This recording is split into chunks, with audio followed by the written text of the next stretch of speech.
Hello student, कैसे हैं आप लोग। आई होप कि आप लोग अच्छे होंगे। आज की इस वीडियो में हम लोग क्लास 10th के मैथ के प्रश्नावली 8.2 का प्रश्न नंबर पहला का पार्ट 1 और पार्ट 2 को हल करना सीखेंगे।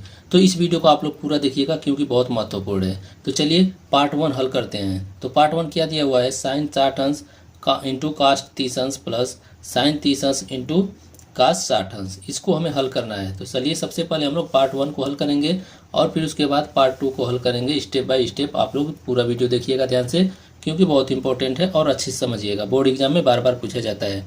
तो चलिए पार्ट 1 हम लोग हल करते हैं। तो पार्ट 1 में क्या दिया हुआ है, साइन 60 अंश इंटू काश 30 अंश प्लस साइन 30 अंश इंटू काश 60 अंश। ठीक है, तो पार्ट 1 हमारा ये है, इसको हम लोग हल करेंगे। ठीक है, इसको हल करने के लिए आप लोगों को ट्रिग्नोमेट्री का टेबल याद होना चाहिए। ठीक है, ट्रिग्नोमेट्री का टेबल क्या होता है, जैसे मान लीजिए कि यहाँ पर देखिए 60 साइन 60 अंश का कितना मान होता है, काश 30 अंश का वैल्यू कितना होता है, साइन 30 अंश का वैल्यू कितना होता है, काश 30 अंश का वैल्यू कितना होता है। तो ये आप लोगों को पूरा याद रहना चाहिए, तभी इस क्वेश्चन को आप लोग हल करेंगे। तो इस उसका वीडियो टेबल का यानी ट्रिग्नोमेट्री टेबल का वीडियो आप लोगों को कहाँ मिलेगा, तो डिस्क्रिप्शन में लिंक है, आप लोग वहाँ से जाकर देख सकते हैं। वो भी ट्रिक के साथ बताया हूँ, बहुत जल्दी से आप लोग याद कर लेंगे।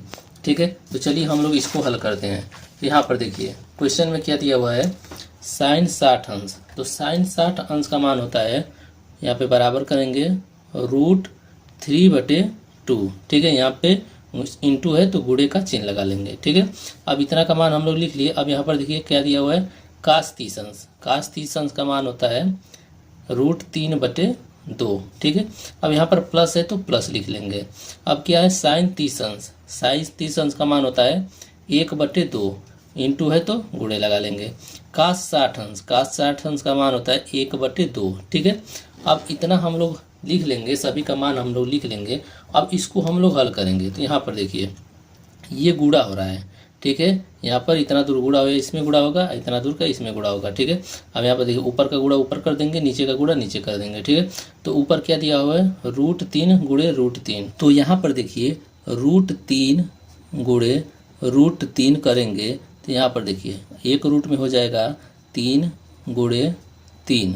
ठीक है, अब यहाँ पर देखिए 3 का गुणा जब हम लोग 3 में करेंगे तो 3 3 के 9, रूट में 9 हो जाएगा। ठीक है, अब इसको हम लोग रूट से बाहर निकालेंगे तो ये आएगा 3। ठीक है, तो यहाँ पर हो जाएगा 3।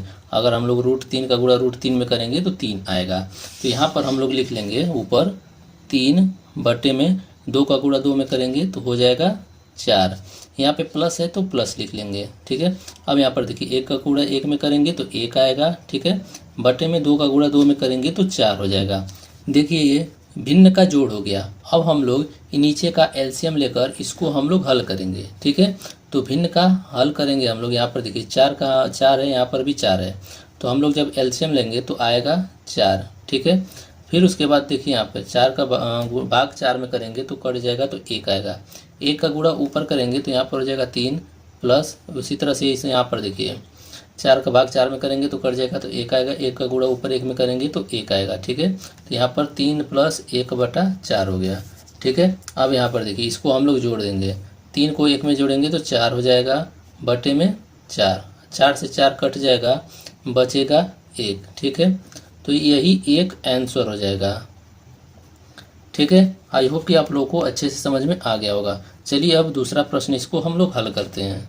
अगला प्रश्न है 2tan² 45 अंश प्लस cos² 30 अंश माइनस sin² 60 अंश। इसको अब हम लोगों को हल करना है। ठीक है, तो हल करेंगे तो यहाँ पर हम लोग बराबर देंगे, यहाँ पर 2 है तो 2 लिखेंगे। ठीक है, यहाँ पर इंटू है तो गुणे का चिन्ह लगा लेंगे। ठीक है, अब यहाँ पर देखिए tan 45 अंश का मान क्या होता है, tan 45 अंश का मान होता है 1। ठीक है, अब यहाँ पर देखिए स्क्वायर लगा हुआ है तो इसका हम लोग स्क्वायर कर देंगे, ये हो जाएगा स्क्वायर। प्लस है यहाँ पर तो प्लस लिख लेंगे। अब यहाँ पर देखिए काश स्क्वायर 30 अंश दिया हुआ है, तो काश 30 अंश का मान होता है √3/2। ठीक है, यहाँ पर स्क्वायर है तो इसका हम लोग स्क्वायर कर देंगे। ठीक, माइनस है तो माइनस लगा देंगे। साइन 60 अंश का मान होता है √3/2, यहाँ पर स्क्वायर है तो स्क्वायर लगा देंगे।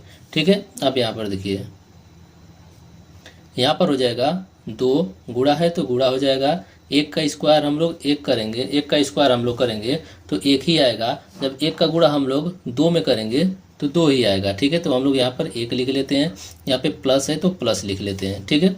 अब यहाँ पर देखिए, यहाँ पर √3/2 है, इसका स्क्वायर है। तो यहाँ पर देखिए सबसे पहले हम लोग √3 का स्क्वायर करेंगे, यानी √3 का गुणा √3 में करेंगे तो पीछे क्वेश्चन में हम बताए हैं, तो इसका मान आता है 3, ठीक है। तो यहाँ पर हो जाएगा 3 बटे में, यहाँ पर 2 का स्क्वायर करेंगे तो 2 का गुणा 2 बार करेंगे तो 4 हो जाएगा, बटे में 4 हो जाएगा, ठीक। अब यहाँ पर माइनस है तो माइनस लगा देंगे। अब यहाँ पर देखिए इसी प्रकार से हम लोग यहाँ पे भी गुणा करेंगे, ठीक है। इसका स्क्वायर निकालेंगे, √3 का हो जाएगा 3, 2 का स्क्वायर हो जाएगा 4। अब यहाँ पर देखिए 2 का गुणा हम लोग एक में करेंगे तो यहाँ पर हो जाएगा 2 प्लस 3/4 माइनस 3/4, ठीक है। अब हम लोग इसको भिन्न का जोड़ हो गया, घटा हो गया, तो इसको हम लोग हल करने के लिए बटे में 1 लिख सकते हैं, ठीक है। अब यहाँ पर हम लोग हरों का एलसीएम लेंगे, तो जब हम लोग हर का एलसीएम लेंगे तो 4 आएगा, ठीक है। यहाँ पर हर का एलसीएम 4 आएगा। अब इसको हम लोग हल करते हैं, ठीक है। यहाँ पर देखिए 1 दिया हुआ है, यहाँ पर 4 दिया है, ठीक है। तो 4 में हम लोग 1 से भाग करेंगे तो 4 बार जाएगा, ठीक है।